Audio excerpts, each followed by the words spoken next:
نیکیاں تو کی، غیبت بھی کی، بد نظری بھی کی، کسی پہ بہتان بھی لگایا، بدگمانی بھی کی، کسی کو حقیر نہیں سمجھا۔ ہمیشہ جہاں شیطان یہ خیال لائے اپنی نیکی نظر آئے تو فوراً کہے کہ پتہ نہیں میری اس نیکی میں کتنی وہ کوئی اخلاص نہیں ہے، ریا ہے اور دکھلاوا ہے، پتہ نہیں کیا کیا ہے۔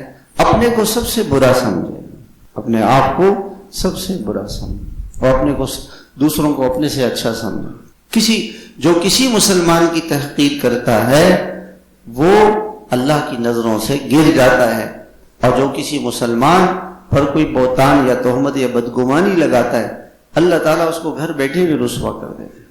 کسی مسلمان پر عیب نہیں لگا، کسی مسلمان پر عیب نہیں لگا۔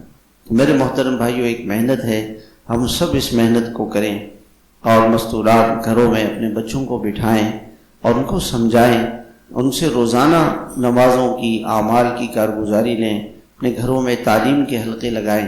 ہمارے گھر میں کوئی کسی کی غیبت نہیں کرے، کوئی کسی کی برائی نہیں کرے، سارے بیٹھ کر اللہ تعالیٰ کا ذکر کریں۔ سونے سے پہلے سب کو تسبیح دے دیں بچوں کو، سارے بچے سبحان اللہ الحمدللہ درود شریف پڑھیں۔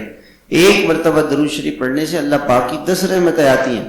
اب گھر میں 5 افراد ہیں، ایک مرتبہ درود شریف پڑھیں گے 50 رحمتیں اللہ تعالیٰ کی یہاں آئیں گی، کتنی پریشانیاں ختم ہوں گی۔ اللہ کی رحمت آئے گی تو پریشانی ختم ہو جائے گی۔ ہم پوچھیں بھئی آج کسی نے درود شریف کتنا پڑھا ہے؟ ہر ایک اپنے گھر میں جا کے گھر والوں سے پوچھیں، بچوں سے پوچھیں۔